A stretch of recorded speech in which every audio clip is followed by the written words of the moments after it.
El estudio del día de hoy se enfocará en Mateo 10, del versículo 38 al versículo 39. Mas, sin embargo, daremos lectura desde el versículo 34 al 39. Seguido de esto, haremos una pequeña oración y empezaremos nuestro estudio. Mateo 10, versículo 34, dice de la siguiente manera: No penséis que he venido para traer paz a la tierra. No he venido para traer paz, sino espada. Porque he venido para poner en disensión al hombre contra su padre, a la hija contra su madre y a la nuera contra su suegra. Y los enemigos del hombre serán los de su casa. El que ama a padre o madre más que a mí, no es digno de mí. El que ama a hijo o hija más que a mí, no es digno de mí. Y el que no toma su cruz y sigue en pos de mí, no es digno de mí.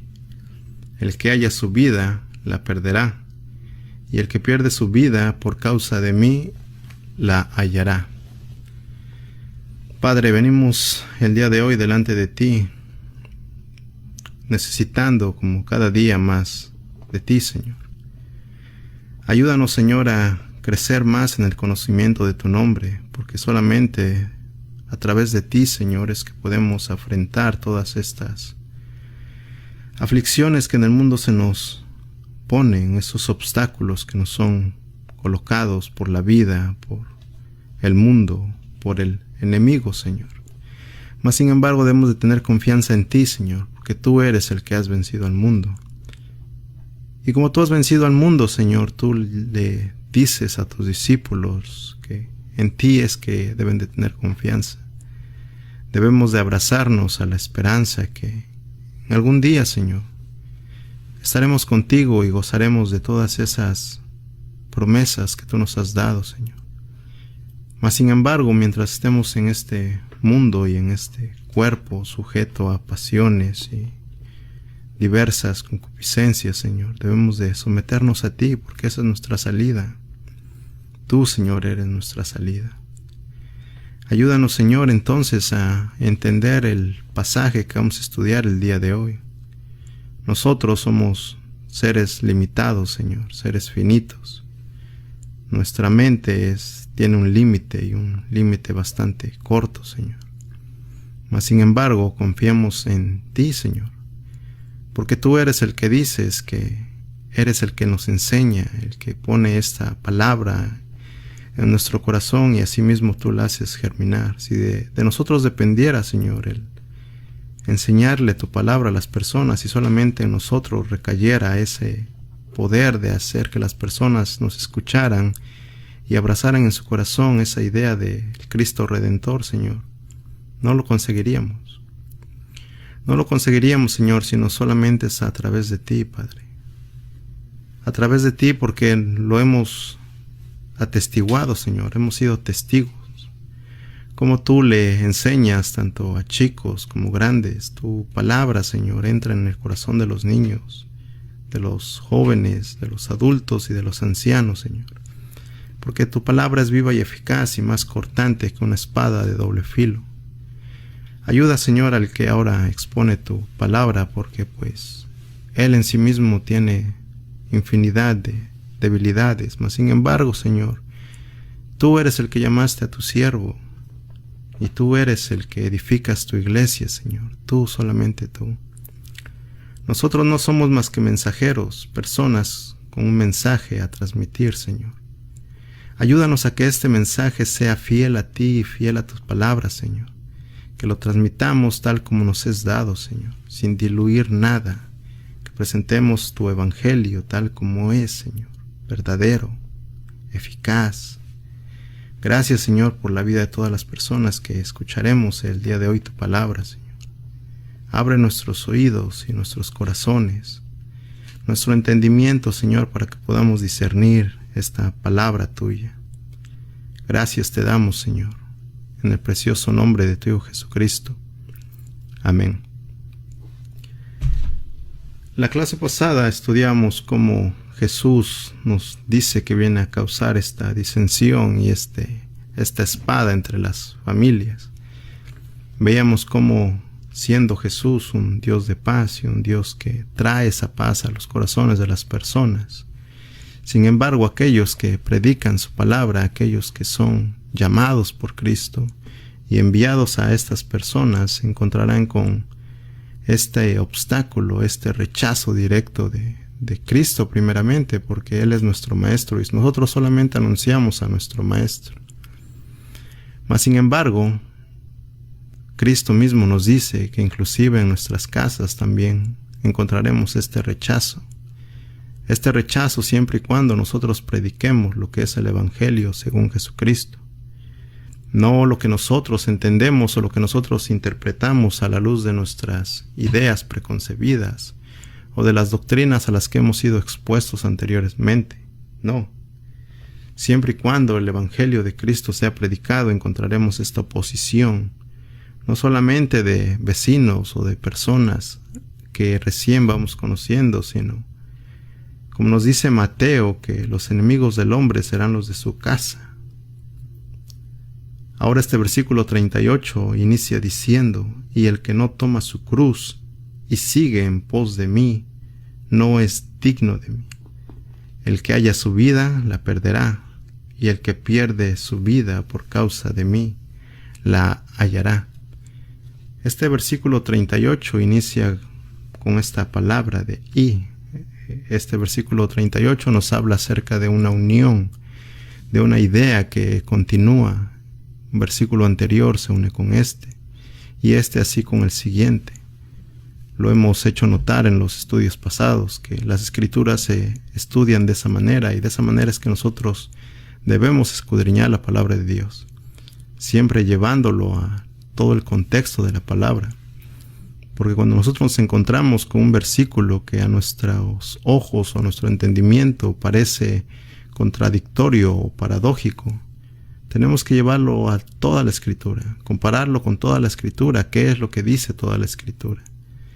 Es por eso que los falsos maestros y los lobos rapaces hacen de un versículo una doctrina, y asimismo lo enseñan a las demás personas, y las demás personas no tienen el cuidado, no tienen ese temor de Dios y comparar lo que han escuchado con las Escrituras, no, sino que simplemente enseñan lo que escucharon sin poner ese empeño en compararlo a la luz de las Escrituras. Aquí Mateo nos habla acerca de la cruz, citando las palabras del Señor Jesucristo, que dice que el que no toma su cruz y sigue en pos de mí no es digno de mí. La cruz hoy en día, en estos días, ha tomado un significado totalmente distinto a lo que la cruz en el tiempo que Jesucristo se hizo hombre y tabernaculizó entre los hombres tenía un significado distinto al de hoy en día al que se le ha dado. La cruz hoy en día es generalmente usado como un símbolo religioso. Este símbolo religioso es usado para un inicio o serie de oraciones. Vemos a personas de diferentes denominaciones usar este signo de la cruz para iniciar sus oraciones y para hacer el cierre de las mismas. Generalmente estas oraciones son vanas repeticiones, son simples palabrerías elevadas delante de Dios. Y así se les enseña a las personas que esto es una oración grata delante de los ojos de Dios. ¿Por qué? Porque sigue una cierta liturgia que les es enseñado por un líder religioso. Entonces este símbolo de la cruz es usado para el inicio, cierre de sus oraciones. También lo encontramos que es usado para bendecir a personas. Cuando una persona quiere bendecir a otro, le hace este símbolo de la cruz, esta señal de la cruz. Y según ellos dicen que esta cruz es la que bendice a las personas. Nos hemos encontrado también a familiares o conocidos o personas que vemos por la calle que van pasando y hacen a manera de saludo esta señal de la cruz ante lugares, ante objetos o ante imágenes que consideran ellos venerables. Estas personas le rinden este culto a estas imágenes, a estos objetos y a estos lugares, y hacen esta señal. Y cuando nosotros les preguntamos, ¿por qué tú haces eso? ¿Por qué tú haces esa señal? La mayoría de ellos no saben ni por qué lo hacen. Simplemente te dicen porque pues así nos enseñaron nuestros padres. Esta es la enseñanza que heredamos de nuestros padres y así nosotros entonces la repetimos. Y caemos en lo mismo, en simplemente hacer repetición de lo que se nos enseña, sin realmente comparar que lo que se nos está diciendo es cierto. Juan el Bautista, cuando inicia su ministerio, llama a los escribas, a los fariseos, a los doctores de la ley, generación de víboras. ¿Por qué? Porque ellos enseñaban una doctrina falsa, enseñaban algo que no estaba en las Escrituras. Ellos decían que en este tiempo tenían dos leyes, la oral y la escrita. Llegaron a decir que la ley oral era muchísimo más importante que la ley escrita. La ley oral se limitaba a lo que los rabinos creían que era una interpretación correcta de las Escrituras. Entonces ellos adecuaban lo que leían en la Biblia para mostrarse más piadosos delante de las personas. Esta era una falsa piedad. Hoy en día encontramos exactamente lo mismo. Estas personas haciendo lo mismo, enseñando ciertas formas de que ellos crecen en santidad según sus propios estándares y muestran una falsa piedad. Esto no es consistente con las Escrituras. Entonces Juan el Bautista les llama generación de víboras. ¿Y por qué les llama así el Bautista? Pues por eso mismo, porque ellos, sus padres antes que ellos, les enseñaban y practicaban lo mismo. Y así mismo los padres de sus padres practicaban lo mismo y así mismo lo enseñaban. Entonces nosotros siempre tenemos que ver qué es lo que realmente enseñan las Escrituras. Cuando alguien viene y nos dice, no, pues es que mira, tú cuando pasas ante este lugar tienes que hacer esta señal. ¿Por qué? Porque es un lugar el cual veneramos. Es que esta es la casa de Dios, dicen según estas personas. Aquí es donde mora Dios. Mas sin embargo, estas personas las vemos cuando no están en estos edificios comportarse de una forma que realmente es abominación delante de los ojos del Dios que ellos dicen servir. Ellos no sirven al Dios de la Biblia. Ellos sirven al Dios de este mundo, que es Satanás. ¿Por qué? Porque enseñan un falso evangelio. Entonces nosotros tenemos que ver cuál es la verdadera interpretación de lo que nos dan las Escrituras. Y no por nosotros mismos volvemos a lo que habíamos mencionado anteriormente, sino a lo que nos dicen las Escrituras. Tener esa base, esos versículos, esas citas bíblicas que nosotros tenemos que dar, y así cuando se nos son dados de la misma manera. Nosotros tenemos que comprobar que los versículos que nos dan son ciertos y no simplemente quedarnos con la idea de que lo son. ¿Por qué? Porque quien nos los dio es un pastor, es un maestro, es un ministro de Dios. No, esto no tiene que ser así. Porque es mi hermano, porque es mi tío, porque es mi papá, porque es un conocido mío de muchos años y él lo dice, entonces es cierto. No. Esto no tiene que ser así. Es todo lo que se nos dice tiene que ser comparado a la luz de las Escrituras. La cruz en el tiempo de Jesús tenía un significado totalmente distinto al de hoy en día. Hoy en día vemos a personas usar estas cruces en sus cuellos y se las cuelgan como pendientes y le dan estos poderes curativos, estos poderes que según ellos los cuidan de diversos males. Mas sin embargo la cruz tenía un significado totalmente distinto cuando Jesús hace esta declaración: y el que no toma su cruz y sigue en pos de mí no es digno de mí. La palabra cruz se origina del griego stauros y del latín crux con X al final, como si fuese a escribir cruz pero con X al final, crux. Estas dos palabras aluden a palos enterrados verticalmente, y estos palos enterrados verticalmente eran utilizados por dos principales propósitos. Uno era para rodear poblaciones con empalizadas a fin de protegerlas de los enemigos, y otro era utilizados como instrumentos de tortura. Encontramos del emperador Constantino que él declaró en cierta ocasión haber visto en el cielo una cruz que estaba cubierta por llamas, y esta cruz cubierta por llamas era acompañada con las palabras: en este signo vencerás. En este signo vencerás. Y después de que Constantino tiene esta visión, ordena a sus soldados que coloquen una cruz en el exterior de sus escudos.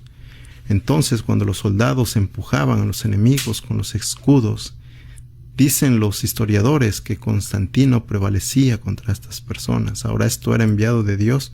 Bueno, sabemos que todas las batallas no pasan sin que Dios nos lo permita. Las victorias que obtienen estas personas no las obtienen por ellos mismos, sino es porque Dios no da su previa aprobación. Mas, sin embargo, Constantino usaba este signo de la cruz como un mero objeto en el cual depositar su fe. Él depositaba su fe en esta cruz que él colocaba en los escudos de sus soldados.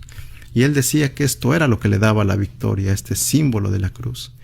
Los historiadores dicen que Constantino, al ver que sus dioses no le respondían a sus oraciones, sino le daban la victoria en las batallas, entonces comenzó a llamar al Dios de la Biblia y él comenzó a usar este símbolo de la cruz. Y él dice que el Dios de la Biblia era el que le daba las batallas, efectivamente, pero el hecho que el Dios de la Biblia le diera las batallas sobre diversos ejércitos no lo hacía parte del reino de Dios, no lo hacía una persona salva. La crucifixión, el uso de la cruz, fue usado por diversas culturas antes que los romanos. Lo llegaron a usar los asirios, los persas. También lo encontramos que lo fue usado en países como Japón y en diversos países también fue usado. Mas, sin embargo, estos podemos el día de hoy mencionar para no extendernos en una lista más larga. Flavio Josefo, el historiador judío romano, escribió en La Guerra de los Judíos lo siguiente. Inicio la cita dice de la siguiente manera: los soldados, fuera de sí, de rabia y odio, se divirtieron clavando a sus prisioneros en diferentes posturas. Fin de la cita. Aquí Flavio Josefo nos habla acerca de estos soldados que gustaban de clavar a las personas y se divertían tanto que buscaban diversas formas para llevar a cabo las crucifixiones. Usaban objetos tales como árboles. En los árboles eran crucificadas estas personas. En palos que ellos mismos ponían en forma de cruz, en manera vertical, en forma de T o de muchas otras formas eran crucificadas estas personas y ellos se divertían haciendo esto. Flavio Josefo también nos dice que muchos de los soldados que eran usados para llevar a cabo las crucifixiones no recibían una paga. La paga que ellos tenían era quedarse con las prendas de las personas que crucificaban. Entonces, por eso encontramos en pasajes que también nos menciona la Biblia cómo estos soldados echaban suerte sobre las ropas, inclusive de nuestro Señor Jesucristo. Flavio Josefo nos dice que esto ellos lo recibían a manera de pago, porque muchos de ellos no recibían un pago apropiado para lo que ellos decían hacer y la labor que desempeñaban. Entonces, en el coraje de estas personas, de estos soldados, de quizás tener su día libre y luego ser llamados para realizar una crucifixión, iban renegando, iban a llevar a cabo esta crucifixión y descargaban toda la maldad que había en sus corazones en estas personas que habrían de ser crucificadas. Encontramos a otros personajes en la historia que se valieron de este acto de crucifixión para llevar a cabo su sentencia sobre sus prisioneros, sobre sus rehenes y sobre muchas personas. Hay una persona que se llama Alejandro Janeo, con doble N, Alejandro Janeo. Alejandro Janeo nos dice que mientras sostenía una fiesta llena de excesos, llena de bebidas embriagantes y de concubinas, crucificó mientras sostenía esta fiesta a 800 personas, judíos todos ellos. De entre estos judíos, de entre estos 800 personas, los que encabezaban este grupo rebelde que se iba en contra de Alejandro Janeo, se encontraban fariseos de renombre, personas muy conocidas por los demás judíos. Y no solamente se conformaba con crucificar a estas personas, sino que él dice, la historia nos dice que Alejandro Janeo mandó a acribillar a sus familiares, tanto mujeres como niños, a los pies de la cruz de estas personas que eran crucificadas. no solamente se divertía crucificando a estas personas, sino que a los pies de la cruz de cada uno de las personas que él crucificaba dejaba muertos a sus demás familiares. Varus, un general romano, también nos cuenta la historia que sofocó una revuelta y crucificó a 2000 judíos a manera de ejemplo. Darío también crucificó a 3000 babilonios. Alejandro Magno crucificó a 2000 sobrevivientes después de su asedio a Tiro en Fenicia. La historia nos cuenta acerca de Alejandro Magno que una vez que él tomaba estas ciudades que él sitiaba, a los sobrevivientes los empalaba, los crucificaba a las afueras de esta ciudad a manera de ejemplo para que él aterrorizara los corazones de las otras ciudades que él había de conquistar. Él se valía de esto. Ahora, eso es lo que nos dice la historia. Ahora, ¿qué nos dice la Biblia acerca de la crucifixión, acerca de la cruz que era usada para llevar a cabo esta crucifixión de la que nos habla Cristo? La Biblia nos habla acerca de los persas también practicando esta crucifixión. Darío, que mencionábamos antes, el rey de Persia, emite una orden para que nadie interfiriese con la reconstrucción del templo de Jerusalén, fijando por sentencia literalmente el que fuese alzado en un madero a aquel que osara interferir en la reconstrucción del templo. Eso lo podemos encontrar en el libro de Esdras. En el libro de Esdras, en el capítulo 6. Esdras capítulo 6, en su versículo 11. Esdras 6, 11. Dice la Reina Valera: también por mí es dada orden que cualquiera que altere este decreto se le arranque un madero de su casa y alzado sea colgado en él, y su casa sea hecha muladar por esto. Esto es lo que nos dice la Reina Valera. Ahora la Nueva Traducción Viviente nos dice lo siguiente acerca de este versículo también. Esdras 6:11, Nueva Traducción Viviente. También declaró que a los que violen de cualquier manera este decreto, se les arrancará una viga de su casa, luego serán levantados y atravesados en ella, y su casa será reducida a un montón de escombros. La versión Dios habla hoy usa la palabra empalado. En estos tiempos los persas acostumbraban empalar a las personas atravesándola por las costillas.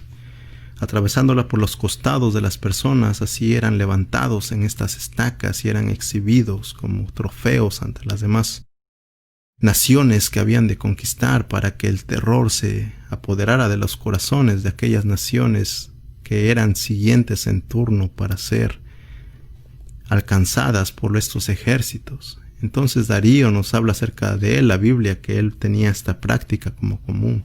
Empalar a las personas, crucificarlas, es el mismo significado que la palabra crux tiene: empalar, alzar, colgar. Durante el reinado de Asuero, Jerjes I, el hijo de Darío, 2 guardias de la puerta del palacio también fueron empalados. Esto lo encontramos en Esther. En Esther 2, en Esther 2:23.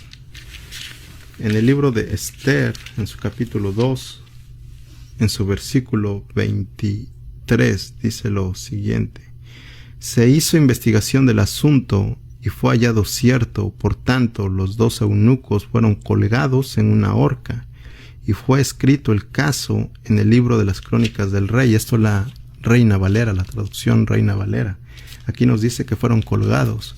Mas sin embargo, si vamos a la Nueva Traducción Viviente, dice lo siguiente, Esther 2:23, Nueva Traducción Viviente: cuando se hizo la investigación y se confirmó que lo que decía Mardoqueo era cierto, los 2 hombres fueron atravesados con un poste afilado.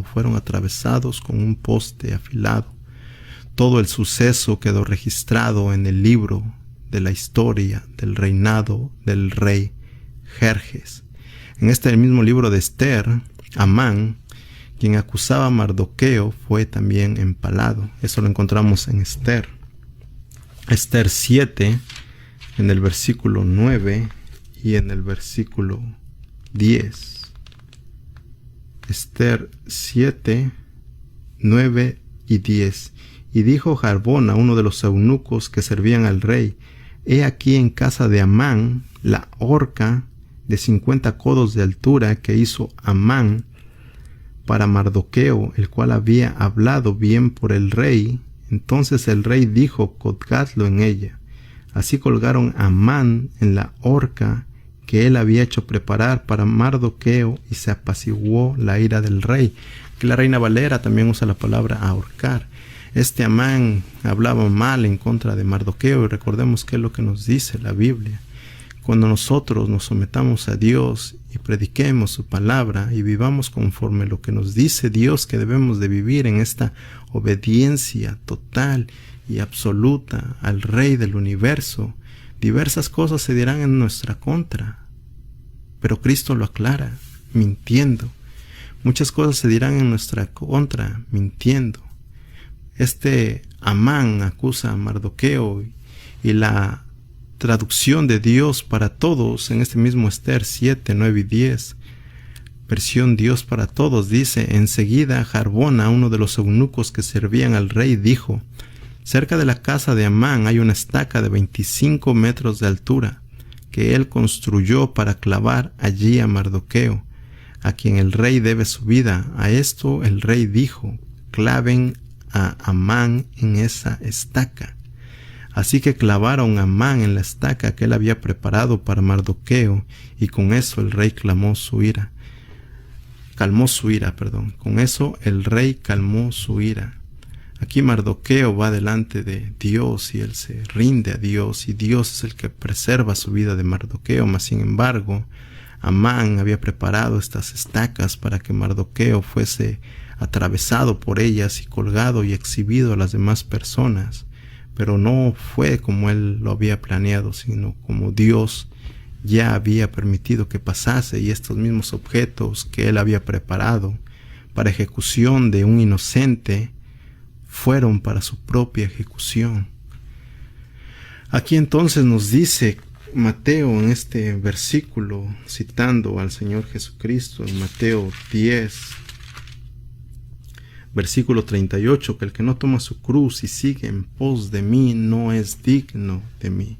Hemos estado viendo a lo largo de este estudio del capítulo 10 lo que significa seguir a Cristo, lo que realmente implica seguir a Cristo.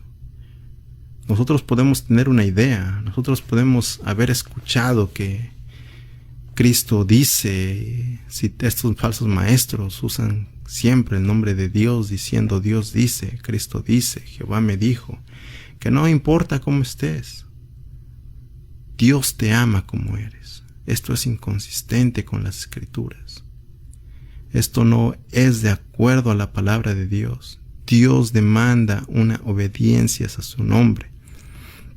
Dios nos dice en qué forma nosotros debemos de servirle, en qué forma nosotros debemos de rendirnos a su señorío, no en base a lo que nosotros creemos, sino en base a lo que Cristo mismo dice que nosotros debemos de hacer. Aquí Cristo nos está explicando lo que cuesta seguir al Mesías, lo que es el verdadero discipulado. En Lucas 14, versículo 25 en adelante, dice lo siguiente: grandes multitudes iban con él, y volviéndose les dijo: si alguno viene a mí y no aborrece a su padre y madre y mujer e hijos y hermanos y hermanas, y aún también su propia vida, no puede ser mi discípulo. Y el que no lleva su cruz y viene en pos de mí, no puede ser mi discípulo. Porque ¿quién de vosotros, queriendo edificar una torre, no se sienta primero y calcula los gastos, a ver si tiene lo que necesita para acabarla? No sea que después que haya puesto el cimiento y no pueda acabarla, todos los que lo vean comiencen a hacer burla de él, diciendo: este hombre comenzó a edificar y no pudo acabar. ¿O qué rey, al marchar a la guerra contra otro rey, no se sienta primero y considera si puede hacer frente con 10,000 al que viene contra él con 20,000? Y si no puede, cuando el otro está todavía lejos, le envía una embajada y le pide condiciones de paz. Así pues, cualquiera de vosotros que no renuncia a todo lo que posee, no puede ser mi discípulo. Notemos cuántas veces Jesucristo repite que no puede ser su discípulo si no cumple con las reglas que Él pone, con esos requerimientos que Él pone. Si alguien ama más a su propia vida que a Jesucristo, no puede ser su discípulo.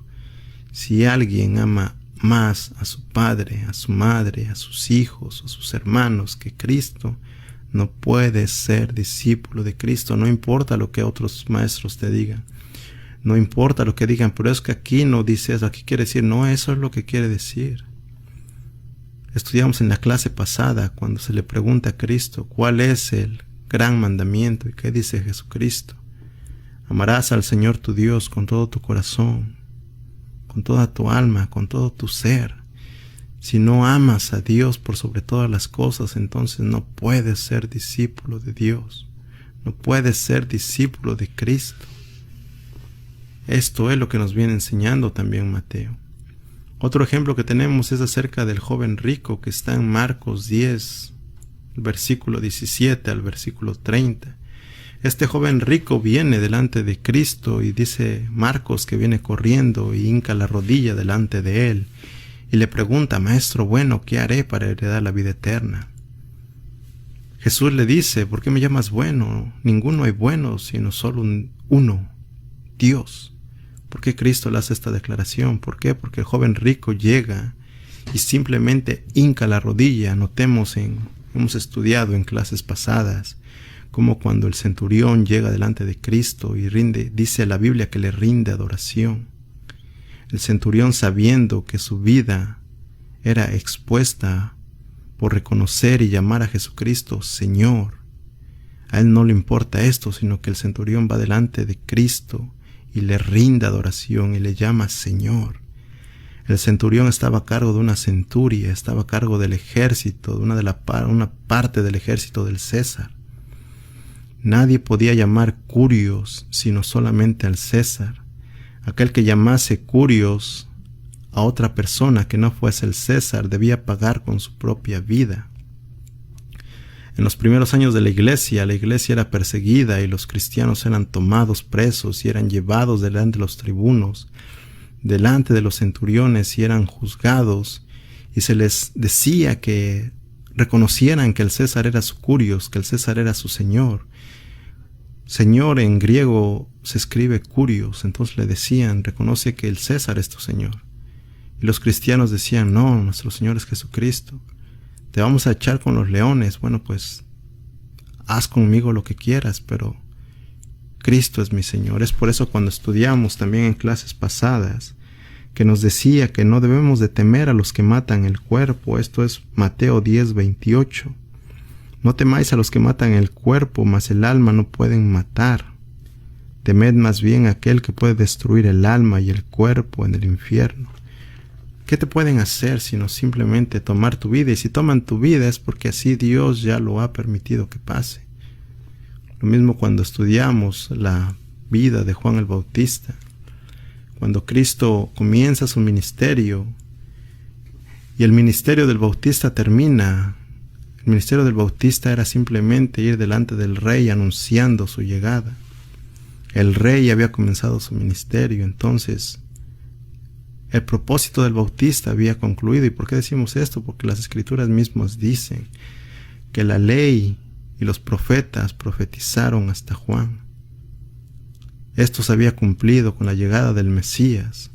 Entonces Juan el Bautista es llamado delante de la presencia de Dios y su vida le es tomada, es decapitado. Sí, es decapitado, pero hasta ahí le pudieron hacer. Ya no le pudieron hacer nada más a Juan el Bautista. Una vez que le cortaron la cabeza al Bautista, él ya estaba delante de la presencia de Dios. Él ya estaba gozando de estas bienaventuranzas, de estas recompensas que nos promete Cristo en la vida después de esta. Así pues, también nos dice Mateo que no debemos de temer a los que matan el cuerpo, sino más bien al que tiene el poder de destruir el alma. Entonces el centurión se hinca delante de Jesucristo, pero de una forma diferente. Él hinca la rodilla, pero la Biblia nos dice que le rinde adoración. Sin embargo, este joven rico que estamos estudiando en Marcos 10, 17, simplemente se limita a decir que hincó la rodilla y le pregunta: Maestro, bueno. No le llama Señor, no le llama Mesías, simplemente le dice Maestro. Por eso Cristo le dice: ¿por qué me llamas bueno? Si para ti solo soy un simple maestro, entonces no me llames bueno, porque bueno solo hay uno, y es Dios. Y si tú no me reconoces como Dios, entonces ¿para qué me llamas bueno? Entonces Cristo le dice: los mandamientos sabes: no adulteres, no mates, no hurtes, no digas falso testimonio, no defraudes, honra a tu padre y a tu madre. Él le responde y le dice que todo eso lo había guardado desde su juventud. Jesús le mira y la Biblia nos dice que le amó y le dijo: una cosa te falta. Anda, vende todo lo que tienes y dalo a los pobres, y tendrás tesoros en el cielo, y ven, sígueme tomando tu cruz. Ahora, ¿a qué se refiere esto Cristo con esto de tomando tu cruz? Lo mismo que se refiere en Mateo 10:38, que el que no toma su cruz y sigue en pos de mí no es digno de mí. Aquí Jesucristo lo está confrontando con su ídolo más grande que el joven rico tenía en su corazón: el dinero, el amor al dinero.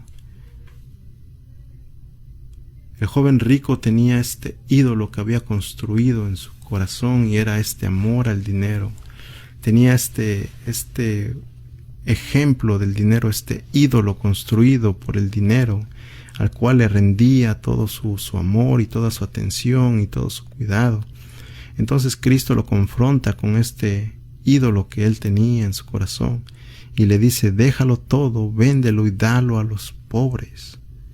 Dalo a los pobres y entonces sígueme tomando tu cruz, negándote a ti mismo, negándote a ese deseo tan grande que tienes en tu corazón, negándote a ese Dios que has hecho, ese Dios que has dado esa potestad a tu dinero en tu corazón. Niégate a él y entonces toma tu cruz y sígueme. Versículo 22, pero él, afligido por esta palabra, se fue triste. Se fue triste porque tenía muchas posesiones. Después sus discípulos le dicen, se asombran al ver esta reacción de Cristo. Y le dicen: ¿quién pues podrá ser salvo? En el versículo 26. ¿Quién podrá ser salvo? Versículo 27. Jesús mirándolos les dice: para los hombres es imposible, mas para Dios no. Porque todas las cosas son posibles para Dios. No hay nada que Dios no pueda hacer. Él es el Dios todopoderoso, el Dios omnipotente.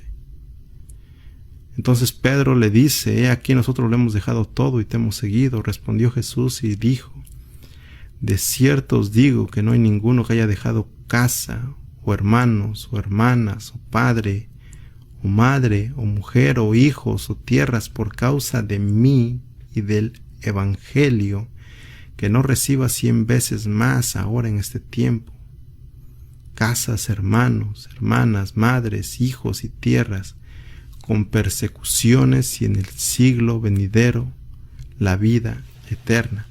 Aquí Cristo le dice que ellos recibirán estas recompensas que hay porque han dejado todo, pero por causa de Él, por causa de mí y del Evangelio. Pero ahora, ¿cómo llegamos a dejar todo por causa de Cristo? ¿Qué significa dejar todo por causa de Cristo? Simplemente decir: yo sigo a Cristo. Simplemente decir: yo soy de Cristo. Recordemos lo que estudiamos en clases pasadas, cuando Pablo va delante de los corintios y los corintios le dicen: yo soy de Pablo, yo soy de Apolos, yo soy de Cefas, yo soy de Cristo. Aquí pareciera ser que unos de ellos tenían la correcta teología al decir yo soy de Cristo, pero no es así.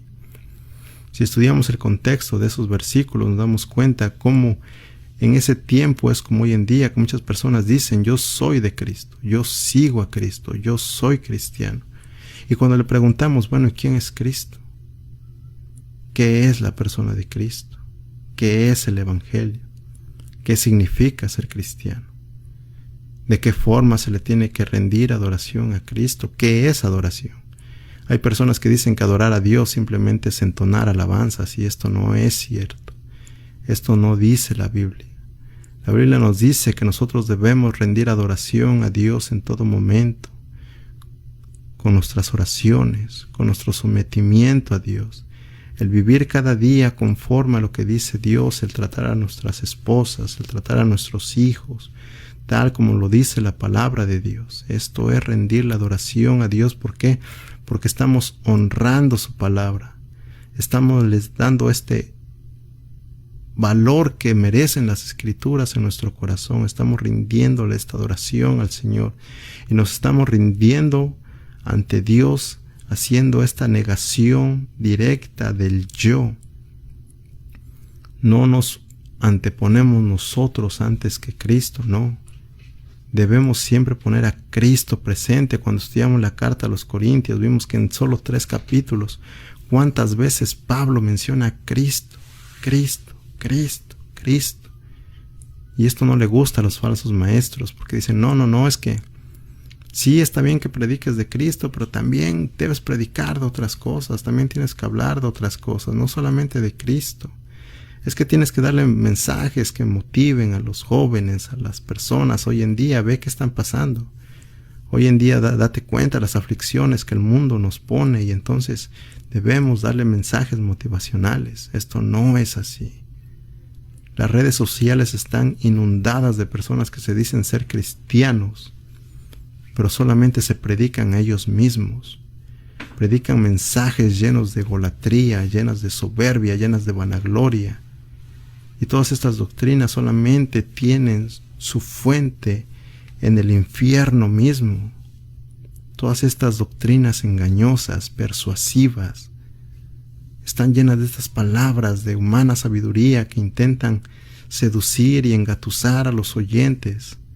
Las personas, teniendo comezón de oír, van y se arremolinan y se agrupan delante de estos falsos maestros y dicen tener estos sentimientos que les provoca la presencia de Dios, cuando el cristianismo no se basa en sentimientos. El cristianismo nada tiene que ver con tus emociones, con lo que sientes o no sientes. Muchos de esos sentimientos solamente son motivados por la perversidad que hay en tu corazón. Y no hay nada más engañoso que el corazón de un ser humano. Lo que tú crees sentir, que tú dices muchas veces que es la presencia de Dios, no es así. No bases tu cristianismo en las emociones que tú sientes. El cristianismo se basa en Cristo. El cristianismo se basa en la persona y obra de Jesucristo. Nada tiene que ver contigo, nada tiene que ver conmigo, nada tiene que ver con ninguna persona de las que nos rodea. Nosotros somos como polvo delante de Dios, nada valemos delante de Él. ¿Por qué? Porque somos como gusanos, y eso lo dice la palabra de Dios.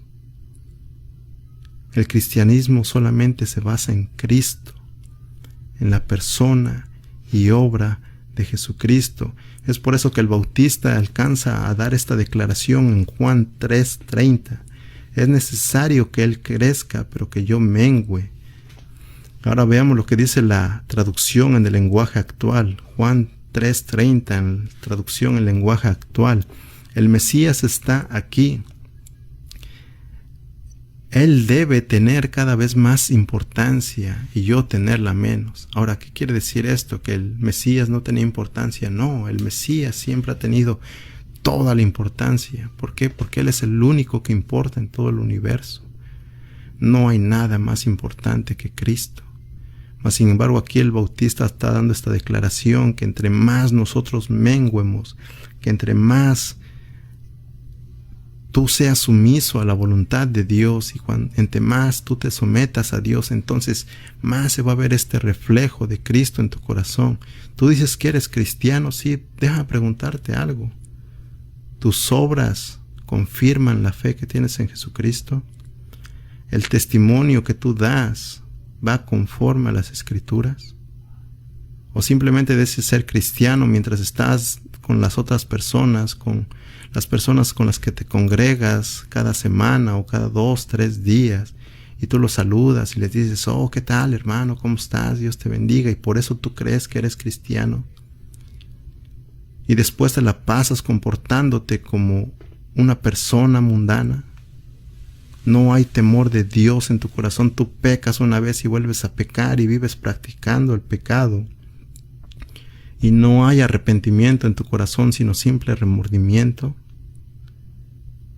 Entonces déjame decirte algo, que el yo que hay en tu corazón es demasiado grande. Tú has decidido de manera abierta no negarte a ti mismo, sino que al contrario, tu ego sigue creciendo, tu ego sigue abarcando toda tu vida, todo tu corazón. Ahora hay personas que te enseñan que simplemente por hacer una oración de fe y te dicen, que pídele a Cristo que entre en tu corazón y dile, Jesús, yo te acepto en mi corazón. Esto no lo dicen las Escrituras, esto en ninguna parte de la Biblia lo vas a encontrar. No es que tú aceptes a Jesús en tu corazón, es que tú rindas tu vida a Jesucristo. La Biblia no dice que tú le des un pequeño lugar a Cristo en tu corazón. La Biblia dice que te arrepientas y que te conviertas. La Biblia dice que le des la espalda al pecado, que le des la espalda al pecado, que te niegues a ti mismo, que tomes tu cruz y que sigas a Cristo si es que en verdad tú eres un discípulo de Dios. La Biblia no dice que tú le tienes que dar un 10% de tu vida a Dios, a Cristo. No, la Biblia dice que tienes que darle toda tu vida. El 100% de lo que eres, rendírselo a Cristo. Ir delante de Dios y decirle, Señor, permíteme. Dame el privilegio de ser un esclavo tuyo. Yo de manera voluntaria me rindo ante tu señorío y te reconozco que no hay Señor más grande que tú, y yo deseo y anhelo con todo mi corazón ser un siervo tuyo.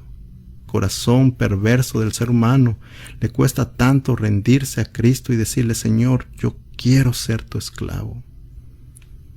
Gobierna tú sobre mi vida, Señor, yo me levanto de mi trono de pecado, es lo que nos dice el Salmo 1:1, que nosotros tenemos que dejar nuestro trono de perversidad y de engaño en el que estamos sentados, y en nuestro corazón tenemos este trono del cual dirigimos nuestra vida con una cerviz alta y altiva. La Biblia dice que nosotros tenemos que levantarnos de ese lugar y decirle, Señor, siéntate tú y gobierna mi vida. Sé tú mi rey, sé tú mi Señor, sé tú mi todo, mi principio, mi fin. Sé tú mi Señor. Juan el Bautista lo tenía muy presente. Él debe tener cada vez más importancia y yo tenerla menos. Entre menos repitan mi nombre, es mejor que conozcan a Cristo. Que cuando yo hable, Señor, las personas se queden con esa idea, que escucharon el mensaje de Cristo. Que el único que repetía el predicador era el nombre de Cristo. Que el único que repetía era lo que le fue dado a predicar, que te tienes que arrepentir y te tienes que convertir. No tienes que vivir en este mundo, en esta burbuja que tú mismo te has creado y en el cual tú dices, yo soy cristiano y no me importa lo que me digan. Yo voy a la iglesia cuando yo quiero. ¿Por qué? Porque yo no soy tan religioso como tú. Cuando ni siquiera sabes la definición de lo que religioso quiere decir. ¿Quieres ir a la iglesia de vez en cuando? ¿Sí? ¿Quieres leer tu Biblia muy de vez en cuando? ¿Quieres seguir a Cristo en tus propios términos? Está bien. Pero el día del gran trono blanco no estarás a la derecha de Cristo, sino estarás a la izquierda de Dios y serás juzgado mediante tus obras y serás enviado directamente al infierno.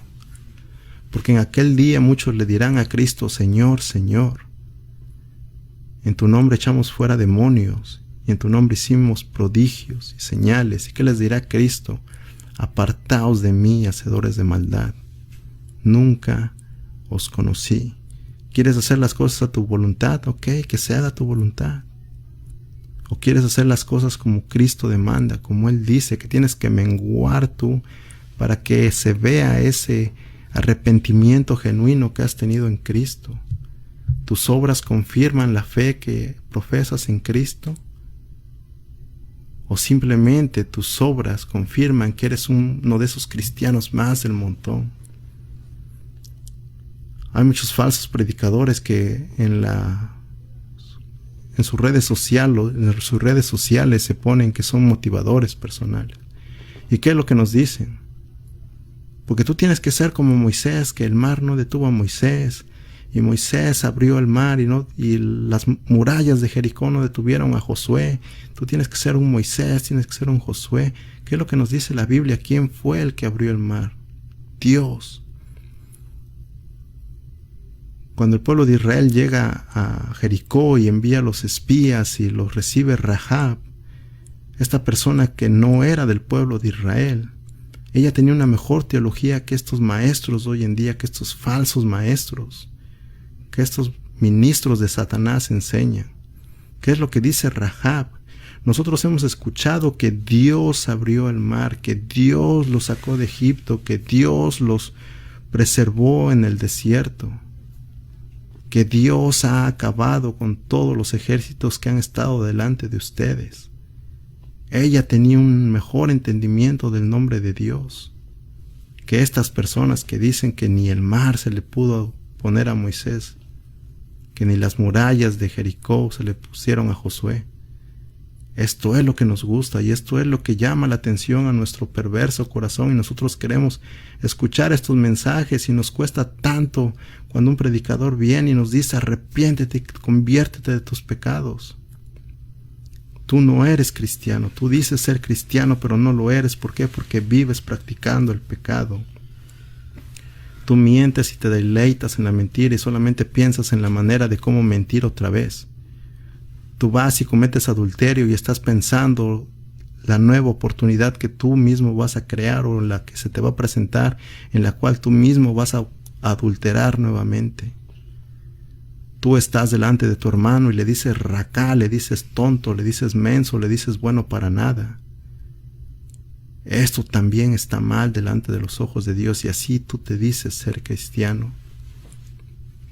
Así tú te dices seguir a Cristo. No, esto no es así. Esto no es así. Por eso Mateo nos dice en Mateo 10:38, el que no toma su cruz y sigue en pos de mí no es digno de mí. No es como hoy en día se nos ha enseñado, es que esa es mi cruz que estoy cargando. Y lo dicen de una manera que pretenden mostrarse como un mártir delante de las demás personas. O es que mira, yo estoy pasando por este problema, pero esa es mi cruz que yo estoy cargando. ¿Es que Dios le da sus más grandes batallas a sus mejores soldados de verdad? ¿De verdad pensamos eso? Si con la primera aflicción que tenemos ya nos queremos rendir. Si con un simple confinamiento de 1 mes, de 2 meses en nuestra casa ya nos queremos rendir. Si con una simple gripe no nos queremos ni levantar de nuestra cama. Mas sin embargo suena bonito el decir que Dios le da sus mejores batallas a sus mejores guerreros. ¿De verdad llegamos a pensar eso? Y así mismo lo enseñamos también. Así mismo lo enseñamos a nuestros hijos y a las demás personas que nos rodean. Pero la cruz no significa eso. Para el pueblo judío, en el tiempo que fue dada esta declaración, ellos sabían que el tomar su cruz implicaba que ya no había marcha atrás. Una vez que los que iban a ser crucificados se les hacía cargar su cruz, ellos sabían que ya no había marcha atrás, que ya no había ese retorno. Se ha hablado de muchas posibles causas que llevaban a la muerte a las personas que eran crucificadas. La mayoría de las personas ha acordado que era por causa de asfixia que las personas morían. Muchos dicen que era a causa de los golpes que se les daba a las personas y que eran golpeados con estos látigos que arrancaban la piel de las personas. Entonces las personas eran llevadas y crucificadas desnudos. eran alzados en estas cruces, desnudos. Después los soldados echaban suertes de entre sus ropas y se las quedaban. Dicen que les amarraban los pies para prolongar su sufrimiento. La crucifixión en un principio empezó colgándolos de un solo palo de manera vertical y las manos estaban sobre la cabeza. Pero después se dieron cuenta que la tortura aumentaba si los brazos eran colgados de 60 a 70 grados con respecto al cuerpo. La tortura en las personas aumentaba y el sufrimiento era mayor. Luego de esto se dieron cuenta que si clavaban los pies de los que eran crucificados o si los amarraban al palo vertical, entonces el sufrimiento todavía era aún mayor. Entonces los historiadores dicen que había personas que duraban minutos en morir, había otras personas que duraban días en agonía, porque cuando sentían que comenzaban a asfixiarse y que el pecho se les comenzaba a comprimir, estas personas, teniendo los pies clavados a la cruz, buscaban cómo levantarse con este clavo atravesando sus pies para sentir un poco de respiro y un poco de alivio en su pecho. Mas sin embargo terminaban muriendo. Por eso vemos que cuando son crucificadas estas dos personas junto con el Señor Jesucristo, y los judíos dicen que no pueden y que no les es lícito que inicie el Shabbat con estas personas pendiendo del madero, porque así lo decía la ley, que no debían de pasar al otro día estos cuerpos pendiendo del madero. Entonces se le pide a los soldados romanos que les rompan las rodillas para que aceleren este proceso y mueran más rápido, mueran más deprisa. Cuando ellos llegan ante el Señor Jesucristo ya había entregado su vida. En la cruz ya había dado esta declaración de consumado es, el pago había sido dado por completo, ya no había nada más que hacer, ya Él había dado su vida por rescate de sus ovejas. Entonces hasta este grado llegaba esta perversidad de estas personas. Esto es lo que significaba la cruz, una muerte segura. Entonces por eso Cristo dice que si tú realmente quieres venir en pos de Él, tienes que tomar tu cruz y seguirlo. Tienes que negarte a ti mismo. Tienes que tener esa idea en tu cabeza que ya no te perteneces a ti, sino que ahora le perteneces a Cristo. Ahora tu vida ya no es tuya, sino que tú se la has cedido de manera voluntaria a Dios. Y no es que tu alma no sea de Dios, porque todas las almas le pertenecen a Jehová. Mas sin embargo, ahora de manera voluntaria tú le estás diciendo: Señor, toma mi vida. Señor, toma todo lo que soy, Señor. Soy un ser inmundo, soy un ser de labios llenos de inmundicia, Señor. Soy un pecador. Pero te suplico que me tomes en tus manos, Señor, y me tomes por siervo. Y sé que no voy a llegar a ser ni un siervo inútil, porque jamás llegaré a hacer enteramente todo lo que tú me pidas, pero quiero ser un siervo tuyo, quiero estar a tus pies todos los días, quiero discipularme en tu palabra, quiero aprender de ti, Señor. Quiero que cuando las personas me escuchen hablar, solamente escuchen tu nombre de salir de mis labios, y cuando yo predique es lo único que escuchen: a Cristo, Cristo, Cristo. El versículo 39 de Mateo 10:39 dice: el que haya su vida la perderá, y el que pierde su vida por causa de mí la hallará. En la Biblia encontramos a un varón, a un siervo de Dios llamado Esteban. Este varón fue lleno por el Espíritu Santo y la sabiduría con la que él hablaba se notaba. Fue escogido de entre las personas que servían en las mesas. Y en Hechos 6:8 nos dice: Esteban, lleno de gracia y de poder, hacía grandes prodigios y señales entre el pueblo. Él iba delante de los fariseos y delante de los maestros de la ley y les hablaba con denuedo, con pasión. Dios a sus siervos, a los que Él llama, Él los prepara para el ministerio que les da. Él los confirma. Su respaldo se ve en estos siervos. Ellos hablan con sabiduría. ¿Por qué? Porque es Dios mismo el que habla a través de sus siervos. Hechos 6:10 dice que estos varones judíos, estos maestros de la ley, no podían resistir a la sabiduría y al espíritu con que hablaba, espíritu con E mayúscula. Esto refiriéndose al Espíritu Santo, al Espíritu de Jehová. El Espíritu de Dios hablaba a través de Esteban. Y entonces los maestros de la ley eran avergonzados y su sabiduría conforme a la sabiduría humana era exhibida, era derrumbada. No había argumentos que sostuviesen su integridad delante de la palabra de Esteban, porque Esteban hablaba con poder de parte de Dios. Dios era el que hablaba a través de su siervo Esteban. Ahora, ¿cómo fue que terminó Esteban? Hechos 7, versículos 59 y 60. Y apedreaban a Esteban mientras él invocaba y decía: Señor Jesús, recibe mi espíritu.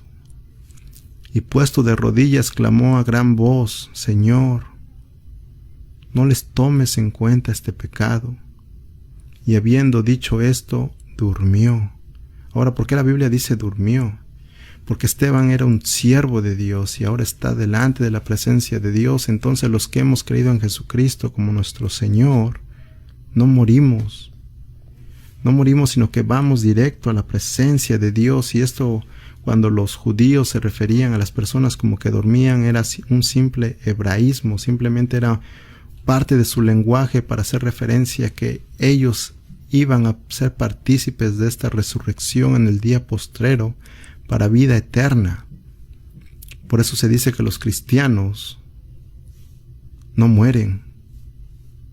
Los cristianos, los que toman su cruz y siguen a Cristo, los que se niegan cada día, los que anteponen sus deseos por servir a Cristo, los que ponen a Cristo primero, los que les dicen: Señor, perdona a estas personas que me ofenden. Señor, perdona a estas personas que me tratan de esta manera. No les tomes en cuenta este pecado. Pero nosotros, ¿qué hacemos si nos decimos ser cristianos? Si no me habla tal persona, yo no le voy a hablar. Si me ve por la calle y no me saluda, la siguiente vez que me vea, yo no le voy a saludar. Si estando en la iglesia se sirvió el plato de comida y a mí me dejaron al final, pues ahora lo voy a ver con malos ojos. Si saludó antes a una persona diferente de mí y después me saludó a mí, entonces ahora ya no le voy a hablar. Si esta persona no me quiso hacer un favor, si esta persona no quiso cumplir lo que yo tenía, este deseo en mi corazón, entonces ahora lo voy a ver con desprecio y con rencor. ¿Y qué podemos decir? No, es que no es así, sino que yo le hablo para no pecar y para que no... Sí, nos podemos justificar de muchas maneras y podemos dar citas bíblicas sacadas de su contexto, por supuesto. ¿Qué es lo que hacían los judíos cuando les decían: oye, ¿por qué no ayudas a tus padres? ¿Qué les decían? Oh, es que esto que tengo es corbán. Corbán significaba que estaba consagrado a Dios. Ahora, una de las cláusulas del corbán decía que la persona podía hacer uso de sus bienes, aunque estuviesen consagrados a Dios, mientras estuviese con vida. Una vez que la persona moría, entonces esto que era dedicado y que era corbán, ahora ya iba hacia el templo. Pero entonces ellos decían: no, nosotros no ayudamos a nuestros padres porque esto es corbán. Y es la ley de Dios.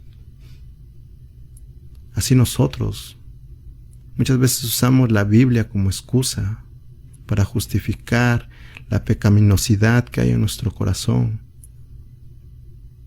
¿Cuántos de nosotros podemos decir que hemos alcanzado este grado, este siervo de Dios, que a pesar de estar siendo apedreado, a pesar de saber que su vida le iba a ser tomada, él se pone de rodillas y clama a gran voz y le dice: Señor, no le tomes en cuenta este pecado?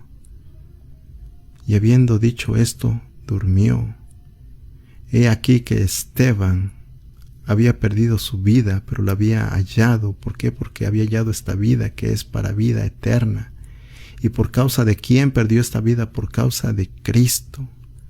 Entonces al Esteban perder su vida por causa de Cristo la halló.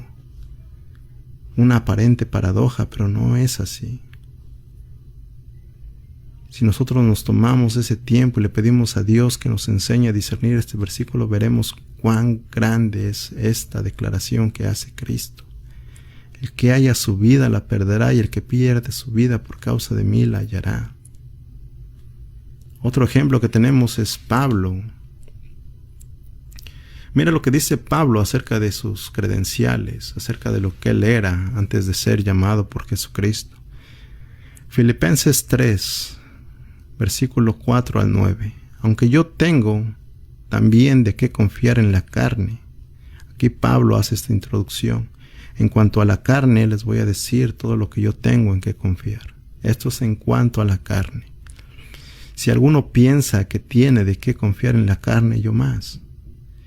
Circuncidado al 8º día, del linaje de Israel, de la tribu de Benjamín, hebreo de hebreos, en cuanto a la ley fariseo, en cuanto a celo perseguidor de la iglesia, en cuanto a la justicia que es en la ley irreprensible.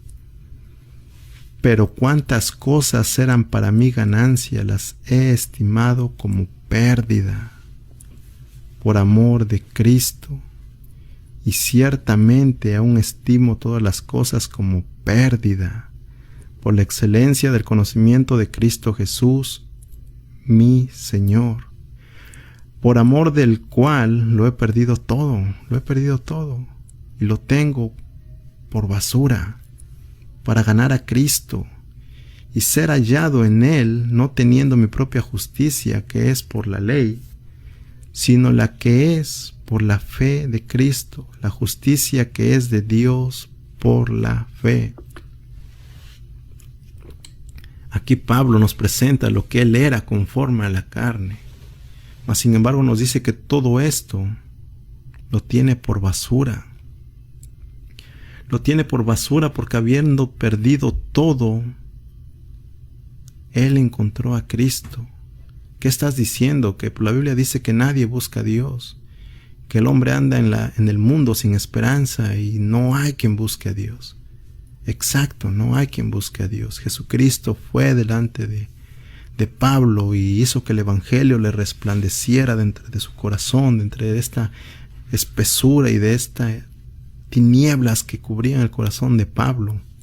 Entonces Cristo lo encontró, y al Cristo encontrarlo, Pablo perdió todo lo que tenía conforme la carne, pero le fue dado el tener a Jesucristo como Señor.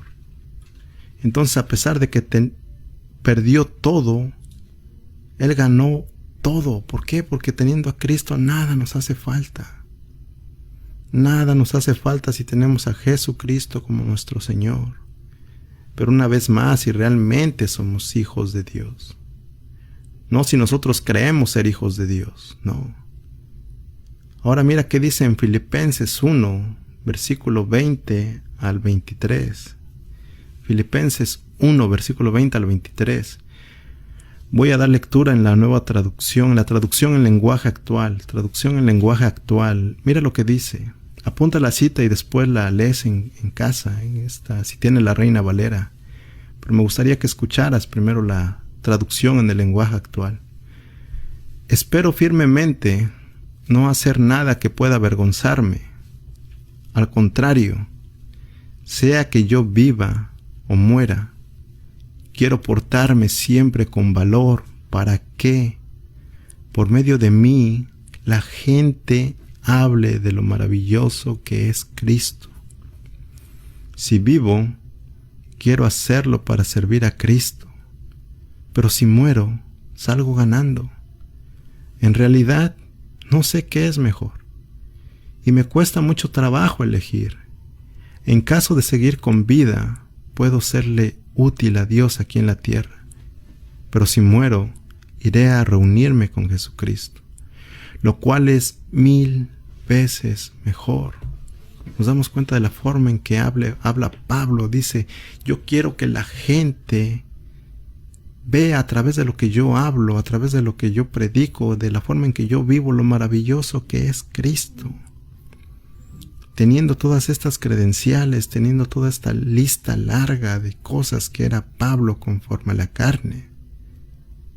Él dice, yo quiero que la gente hable de Cristo y que vea lo maravilloso que es Cristo, y Cristo, Cristo una vez más. Es como escuchamos hablar a Pablo, Cristo, Cristo, Cristo. Ahora, ¿cuántos de los predicadores que tú escuchas, tú los oyes y les pones atención y lo único que escuchas de ese predicador es Cristo? Mas sin embargo, ¿qué es lo que nos dicen? Y anteponen sus títulos. Yo estudié en el seminario teológico fulano de tal. Yo me ordené como apóstol, como profeta en tal lugar, o tal persona vino y por imposición de manos me hizo apóstol o profeta. Estas personas anteponen títulos, ¿por qué? Porque la egolatría es tan grande que no tienen temor a Dios, no tienen un conocimiento de lo que es la persona de Dios. Ellos viven para predicarse a sí mismos, ellos viven enalteciéndose a sí mismos, ellos viven agrandando esta vanagloria que es conforme su carne.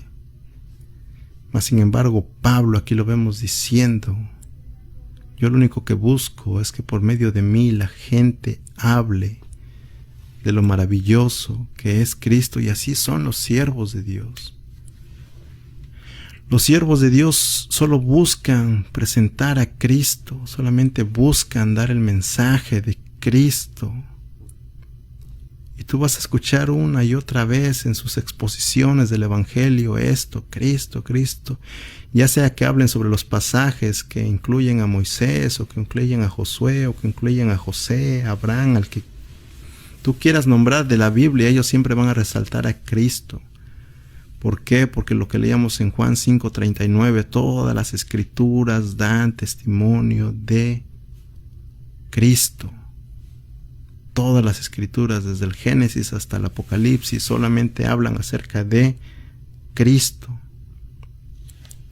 Entonces aquí Mateo nos dice que el que haya su vida la perderá, y el que pierda su vida por causa de mí la hallará. Mateo 16, 25 al 26, versión Dios habla hoy. Mateo 16, versículo 25-26, versión Dios habla hoy, dice lo siguiente: porque el que quiera salvar su vida la perderá, pero el que pierda la vida por causa mía la encontrará. ¿De qué le sirve al hombre ganar el mundo entero si pierde la vida? ¿O cuánto podrá pagar el hombre por su vida? ¿Cuánto puedes pagar por tu vida? ¿Qué es lo que tú puedes dar por tu vida? ¿Qué es lo que más atesoras en esta vida? ¿Cuánto es lo que más tú pudieses llegar a acumular en esta vida? Pues créeme que nada de lo que pudieses tener en esta vida se compara con el conocimiento de Dios, con el tener al Señor Jesucristo como tu Señor. Nada se compara a esto. Por eso es que Cristo dice que perdiendo tú tu vida por causa de Él, entonces la hallarás, pero Él hace ese énfasis, por causa mía. Y el que pierde su vida por causa de mí la hallará. Por causa de predicar su nombre, pero realmente como es el Evangelio, no un falso Evangelio. Evangelios de Jesucristo solamente hay uno. Todo lo demás son falsos evangelios. Y se escucha duro y encontraremos confrontaciones y personas que no les guste. Pero eso es lo que dice la Biblia y eso es lo que enseñamos. Si el evangelio que escuchas no exalta el nombre de Dios y no te predica únicamente el nombre de Cristo y no glorifica el nombre de Dios y disminuye el nombre del hombre, entonces no es el evangelio de Cristo. El evangelio de Cristo se define como la persona y obra de Jesucristo. Si lo que escuchas predicar no va conforme a las Escrituras, si lo que escuchas predicar solamente oyes a los predicadores exaltando el yo, el yo, el yo, el tú, todo lo puedes, el tú eres hijo del rey, estás llamado para gobernar y tu palabra tiene poder y solamente basta que lo declares y lo decretes para que Dios lo haga, para que Dios lo haga. Cuán grande es esta insolencia. Dios hace como Él quiere y no hay quien detenga su mano. Dios hace prosperar a quien Él quiere. Todas las cosas están sujetas a Dios.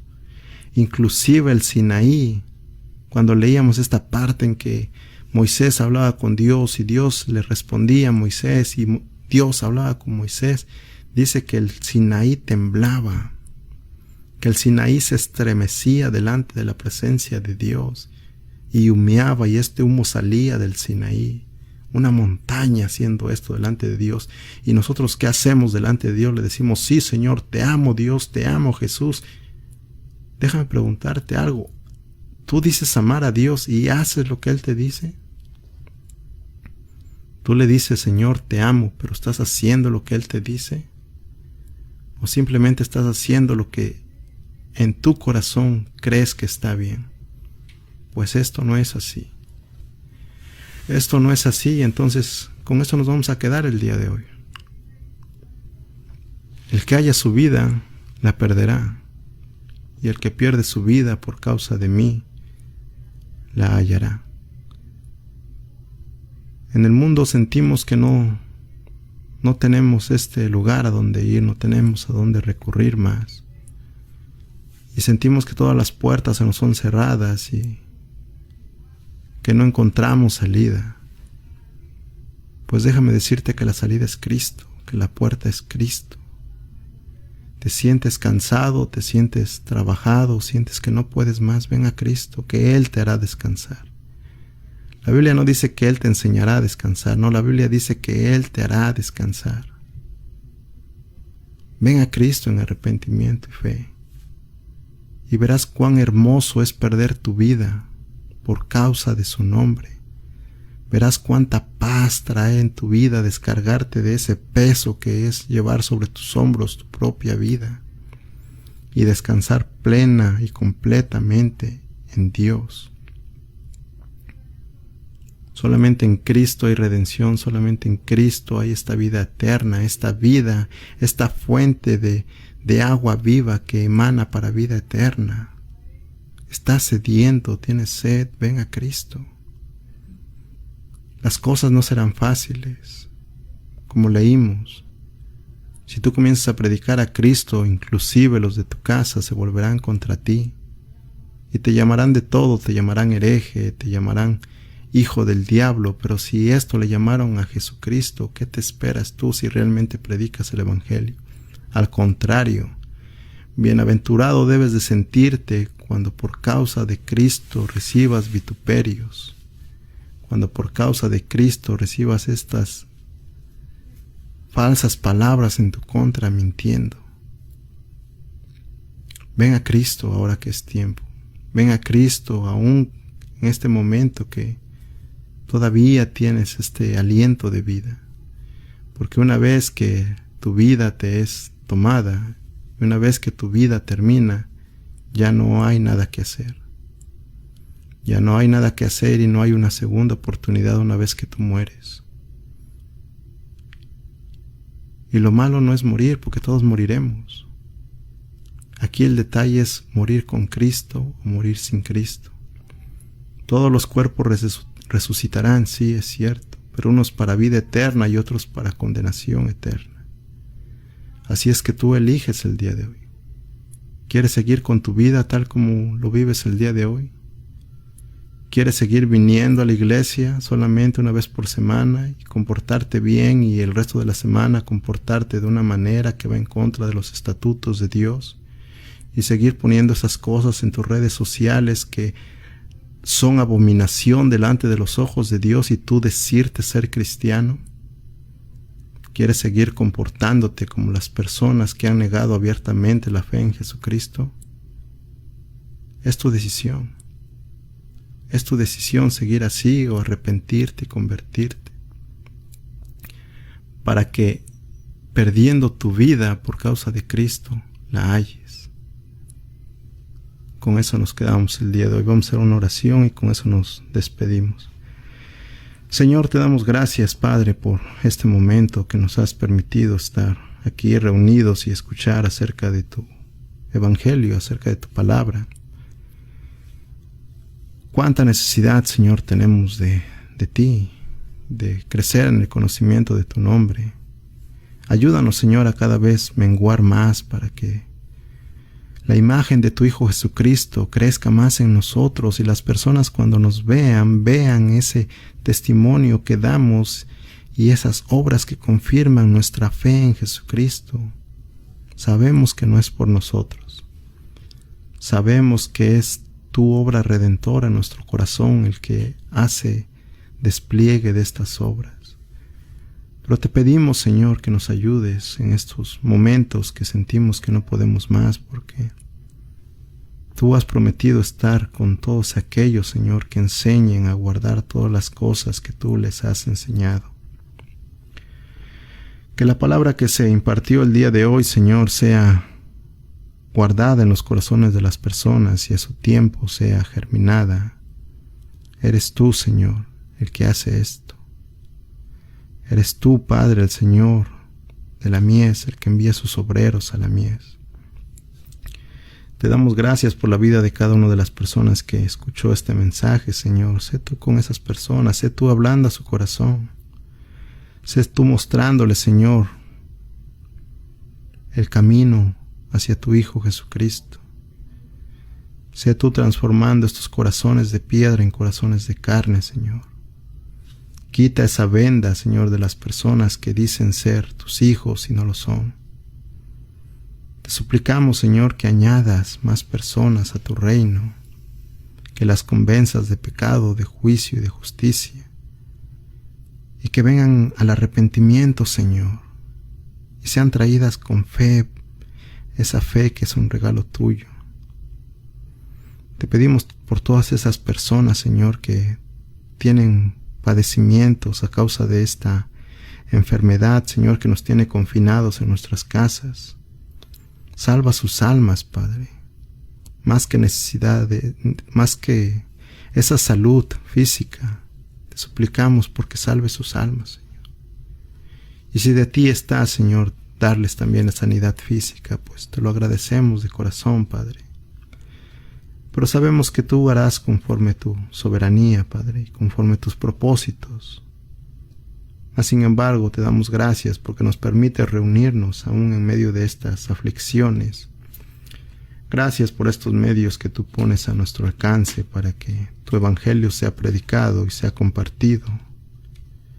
Gracias te damos, Señor, y estaremos esperando, Señor, nuestro siguiente encuentro como iglesia. Hasta nuestro siguiente estudio, Señor, sabemos que tú estarás con tus hijos, porque tú así lo has prometido, Señor, y sabemos que tú lo cumplirás así. Sé tú, pues, con la vida de cada uno de los que escucharon el día de hoy, Padre. Gracias te damos, Señor. Gracias, Padre. En el precioso y bendito nombre de tu Hijo Jesucristo. Amén. Dios les bendiga a cada uno de ustedes.